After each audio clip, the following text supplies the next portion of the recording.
برادران اسلام، ارباب علم و دانش، آج ہم نماز کی سنتیں پڑھیں گے۔ نماز کی کتنے سنتیں ہوتی ہیں، انشاءاللہ کوشش کریں گے ان تمام کو بیان کیا جائے مختصر۔ تو نماز کے لیے 23 سنتیں ہیں۔ کتنی؟ 23۔ نمبر 1، تکبیر تحریمہ، کہنے سے پہلے دونوں ہاتھوں کو کانوں تک اٹھانا۔ اس بات کو ذرا ذہن نشین کر لے۔ ایک یہ ہوتی ہے کہ ہاتھ جیسے ہی ہم اٹھاتے ہیں اللہ اکبر، دونوں ہاتھ بھی کانوں تک لے جاتے ہیں، ساتھ اللہ اکبر بھی بولتے ہیں۔ اور ایک یہ ہے کہ دونوں ہاتھ اٹھا لے، جب اوپر اٹھ جائے تو پھر بولے اللہ اکبر۔ تو دونوں ہاتھوں کو اٹھا کر پھر اللہ اکبر کہنا یہ سنت ہے۔ لیکن یہ طریقہ بھی ٹھیک ہے کہ ساتھ ہاتھ بھی اٹھاتے جائیں اور اللہ اکبر ساتھ منہ سے بھی بولے، یہ بھی ٹھیک ہے، برال غلط نہیں کہہ سکتے۔ نمبر 1۔ نمبر 2، تکبیر تحریمہ کے وقت ہتھیلیوں اور انگلیوں کو اپنے حال میں قبلہ رخ رکھیں، یعنی یہ انگلیاں جو ہے بالکل ایسے پھیلانی بھی نہیں چاہیے، یہ بالکل بس ان کے حال پہ جو عام معمولی حالت ہوتی ہے اسی حالت میں رکھنا چاہیے اور قبلہ کی طرف ہونی چاہیے۔ بعض حضرات کیا کرتے ہیں کہ جو سامنے ہمارا پنجہ ہے، اس کا جو فیس ہوتا ہے، چہرہ ہوتا ہے، وہ انسان اپنے منہ کی طرف کر لیتا ہے، انگلیاں قبلے کی طرف ہوتی ہے۔ یہ غلط ہے، بالکل انگلیاں سیدھی قبلے کی طرف ہونی چاہیے اور ہاتھ بالکل سیدھے ہونے چاہیے۔ نمبر 3، تکبیر تحریمہ کے وقت سر کو نہ جھکانا، یہ سنت ہے۔ بعض حضرات کیا کرتے ہیں، جب تکبیر تحریمہ کہتے ہیں تو سر نیچے جھکا لیتے ہیں، تو یہ سر بالکل نہیں جھکانا چاہیے، بالکل سیدھے ہونے چاہیے اور نماز میں عاجزی اور انکساری ہو۔ اور تکبیر تحریمہ آپ کہیں گے تو سر نیچے جھکا لیں گے، یہ بالکل غلط ہے۔ نمبر 4، امام کے لیے تکبیر تحریمہ اور دیگر تکبیرات کو ضرورت سے بلند آواز سے کہنا۔ جہاں تک پوسیبل ہے تو امام کو چاہیے کہ اپنی آواز تھوڑی بلند کرے۔ آج کل تو ویسے بھی سپیکر آ گئے ہیں، جن حضرات کی آواز ذرا کم ہوتی ہے سپیکر میں بولتے ہیں تاکہ آخر تک آواز جائے۔ تو اس لیے یہ جہاں سپیکر نہیں ہے وہاں تھوڑا اونچی بولنا، لاؤڈلی بولنا، تاکہ آخر تک کیا ہے میری آواز پہنچ جائے۔ اور نمبر 5، ہاتھوں کو باندھنا، دائیں ہاتھ کی ہتھیلی کو بائیں ہاتھ کی پشت پر اس طرح باندھے کہ دائیں ہاتھ کے انگوٹھے اور چھوٹی انگلی سے بائیں کلائی کو پکڑنا اور درمیان والی جو 3 انگلیاں ہوگی یہ بالکل اوپر ہونی چاہیے سیدھی بائیں کلائی پر، اور ہاتھوں کو ناف کے نیچے باندھنا۔ اب یہاں پر بعض حضرات یہ مسئلہ اختلافی ہے، بعض حضرات سینے پہ ہاتھ باندھتے ہیں، بعض حضرات ناف کے نیچے باندھتے ہیں۔ اب اس میں کیا ہے، اہل سنت والجماعت جو حضرات سینے پہ باندھتے ہیں ان پر بھی کفر کا فتویٰ نہ لگائے، ان کو بھی برا بلا نہ کہے، وہ بھی ان کے پاس بھی دلیل ہے، دلیل ہوگی۔ اور ہمارے پاس جو اہل سنت والجماعت ہیں وہ ہاتھ ناف کے نیچے باندھتے ہیں، دلیل ان کی کیا ہے؟ ابو داؤد شریف میں روایت ہے، ان علی قال السنۃ وضع الکف علی الکف فی الصلاۃ تحت السرہ۔ یہ حدیث ہے ابو داؤد شریف کے اندر، جو بھی آدمی دیکھنا چاہے وہ دیکھ سکتا ہے۔ حضرت علی رضی اللہ تعالیٰ عنہ فرماتے ہیں کہ نماز میں ہاتھوں کو ناف کے نیچے رکھنا یہ سنت ہے۔ اور اس کے بعد نمبر 6 کیا ہے؟ ثنا پڑھنا، سبحانک اللہم وبحمدک وتبارک اسمک وتعالی جدک ولا الہ غیرک، یہ پڑھنا یہ کیا ہے؟ سنت ہے۔ اور نمبر حضرت اس کی میں حدیث چلو بیان کرتا چلوں، حضرت انس رضی فرماتے ہیں نبی کریم صلی اللہ علیہ وسلم تکبیر تحریمہ کے بعد ثنا پڑھتے تھے، بعض کچھ اور بھی پڑھتے ہیں، اللہ اکبر کے بعد تعریف یعنی ثنا پڑھنا، اور اس کے بعد تعوذ، اعوذ باللہ من الشیطان الرجیم، پھر بسم اللہ پڑھنا، تعوذ 7 اور بسم اللہ پڑھنا یہ 8 ہو گیا۔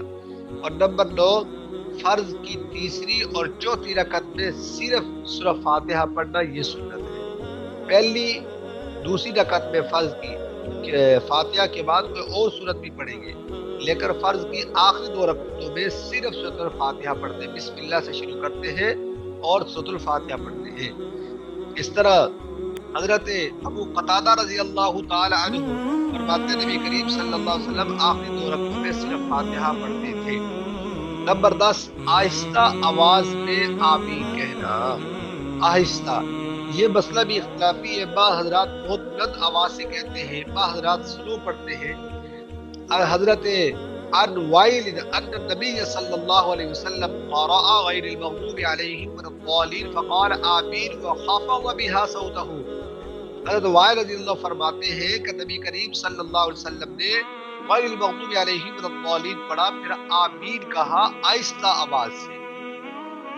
یہ دلیل ہے اہل سنت والجماعت کی، اور یہ حدیث ترمذی شریف کے اندر بالکل موجود ہے۔ کتاب الصلاح کے اندر ہر آدمی جس کے پاس بھی سیاہ ستہ کی کتابیں موجود ہیں تو وہ اس حدیث کو دیکھ سکتا ہے۔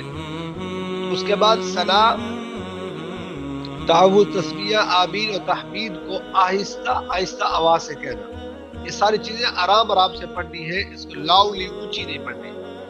اور اس کے بعد نمبر 12 کیا ہے؟ نماز میں سنت کے موافق قرات کرنا۔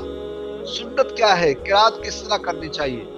فجر کی نماز میں طوال مفصل یعنی لمبی تلاوت کرنی چاہیے، لمبی صورتیں پڑھنی چاہیے، اور عصر اور عشاء میں اوساط مفصل یعنی درمیانی قرات ہونی چاہیے، اور مغرب کی نماز میں قصار مفصل یعنی بالکل چھوٹی صورتیں ہونی چاہیے جو آخری صورتیں ہیں، لیکن درمیان سے بھی پڑھ لیا جائے تو آخری صورتوں کی بقدر یہ سنت ہے۔ ترمذی کے اندر یہ روایت موجود ہے، آپ دیکھ سکتے ہیں۔ نمبر 13، تکبیرات انتقالی یعنی رکوع اور سجدہ وغیرہ کو جاتے ہوئے تکبیر کہنا۔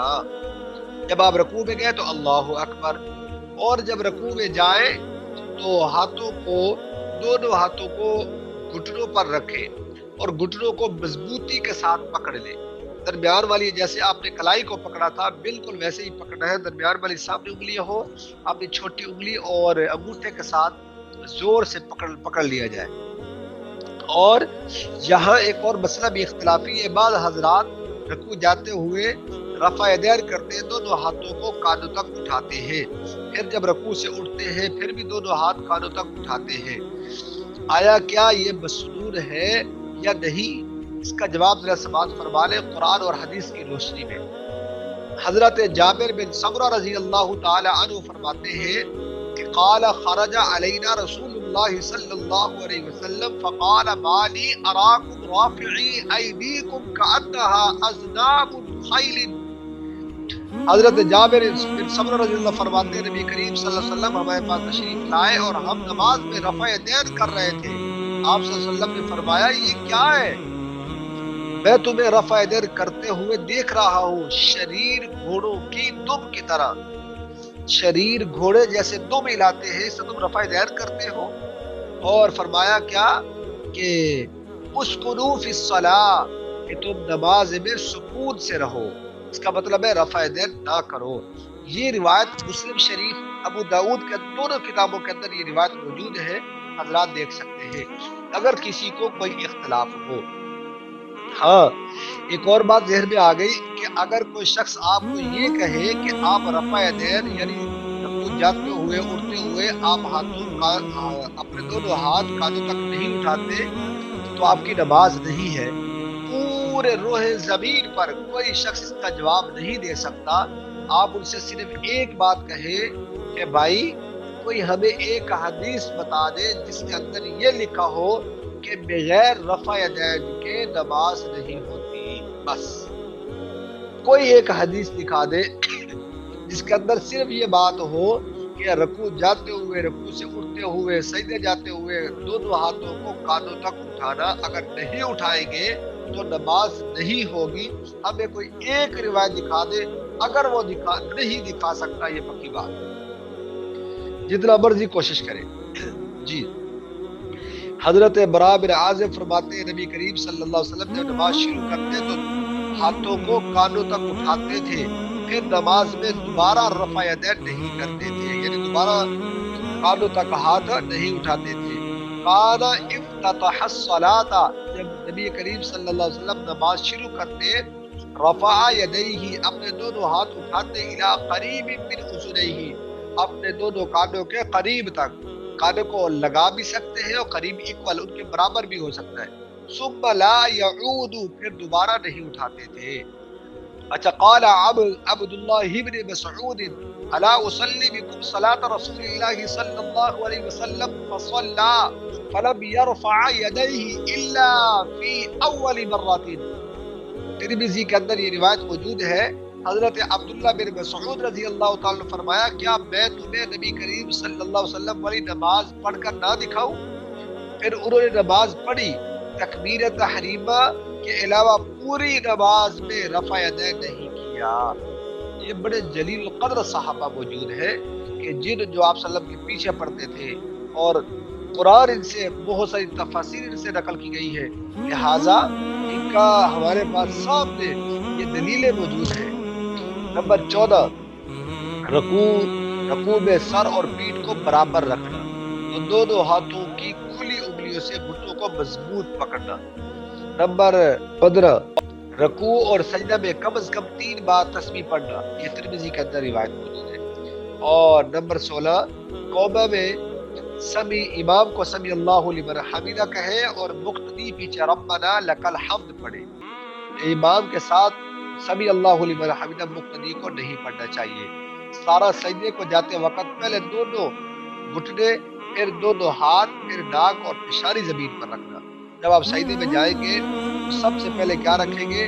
دونوں گھٹنے رکھیں گے پاؤں کے، پھر دونوں ہاتھ رکھیں گے، پھر اپنا ناک اور پیشانی رکھیں گے، اور جلسے سے اور قاعدہ میں بایاں پاؤں بچھا کر اس پر بیٹھنا اور دائیں پاؤں کو اس طرح کھڑا کرنا کہ انگلیاں کے سرے جو ہے وہ قبلے کی طرف ہو، اور دونوں ہاتھ رانوں پر رکھنا۔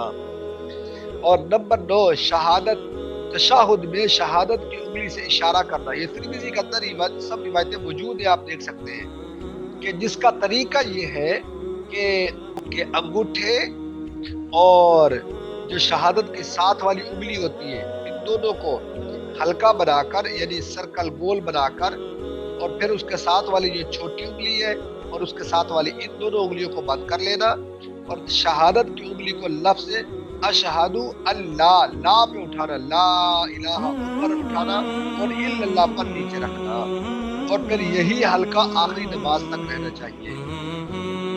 اور نمبر 20، پہلی اور تیسری رکعت کے بعد جلسہ استراحت کے بغیر 2 ہاتھ گھٹنوں پر رکھ کر سیدھا کھڑا ہونا۔ یہ بات ذہن میں رکھیے گا، جب آدمی سیدھا کھڑا ہوتا ہے سجدے کے بعد تو بعض حضرات بیٹھ جاتے ہیں، یہ سنت طریقہ ہے کہ سیدھا کھڑے ہو جائے اوپر۔ اور اس کی روایت موجود ہے، حضرت ابو ہریرہ رضی اللہ عنہ فرماتے ہیں کان النبی صلی اللہ علیہ وسلم ينحض فی الصلاۃ علی صدور قدمیہ۔ ترمذی کے اندر یہ روایت موجود ہے، حضرت ابو ہریرہ فرماتے ہیں کہ رسول اللہ صلی اللہ علیہ وسلم بیٹھنے کے بغیر سیدھے کھڑا ہو جاتے تھے۔ اور اس کے بعد بخاری شریف کے اندر یہ روایت موجود ہے، حضرت ابو ہریرہ فرماتے ہیں نبی کریم صلی اللہ علیہ وسلم نے خلات میں رافع کو نماز کی تعلیم دیتے ہوئے فرمایا پھر دوسرے سجدے سے اٹھو یہاں تک کہ سیدھے کھڑے ہو جاؤ، ثم ارفع حتی تستوی قائما، ثم ارفع، پھر اٹھو یہاں تک کہ سیدھے کیا ہو جاؤ؟ کھڑے ہو جاؤ۔ اور قاعدہ اخیرہ میں تشہد کے بعد درود پڑھنا، جیسے کعب بن عجرہ رضی اللہ تعالیٰ نے فرمایا۔ اور نمبر 22، درود کے بعد کوئی منظور دعا پڑھنا، جیسے رب اجعلنی مقیم الصلاۃ ومن ذریتی ہم پڑھتے ہیں، اور بھی دعائیں ہیں۔ حضرت عبداللہ بن مسعود فرماتے ہیں نبی کریم صلی اللہ علیہ وسلم نے فرمایا جو دعا اچھی معلوم ہو اس کا انتخاب کر لے، وہی دعا مانگے۔ اور اس کے بعد نماز کے آخر میں پہلے دائیں طرف سلام پھیرنا، پھر بائیں طرف سلام پھیرنا۔ اللہ تعالی ہم سب کی نماز کو سنت کے مطابق بنائے، خشوع خضوع کے ساتھ پڑھنے والا بنائے، اور ہماری نمازوں کو قبول فرمائے، اور اللہ تعالی ہم سب کو پکا اور سچا نمازی بنائے۔ آمین۔ وآخر دعوانا الحمدللہ رب العالمین۔